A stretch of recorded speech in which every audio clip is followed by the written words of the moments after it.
এই 5 তলা কোয়েল পাখির খাঁচাটা পুরো কমপ্লিট সেট আছে, বিক্রি হবে কোয়েল পাখি সহ। এখানে 300 কোয়েল পাখির সেট আছে, 300 কোয়েল পাখি সহ এই 5 তলা কোয়েল পাখির খাঁচাটা বিক্রি হবে।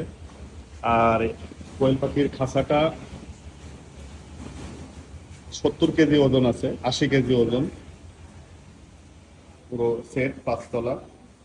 দেখুন, যার প্রয়োজন আছে আমার মেসেঞ্জারে নক করতে পারেন। আমি শখের বসে এই সেটটা বানাইছিলাম, কিন্তু আমার আসলে সময় হয়ে উঠতেছে না, এখন সেল করে দেব। যার প্রয়োজন আছে দ্রুত আমার সাথে যোগাযোগ করলে স্বল্প মূল্যে বিক্রি করে দেব। আর একটা বিষয়, কোয়েল পাখির বয়স 50 দিন হয়ে গেছে, ডিম পারবে, কয়েকদিনের মধ্যে হয়তো ডিম পারবে। দেখুন, যার প্রয়োজন আছে আমার সাথে যোগাযোগ করুন।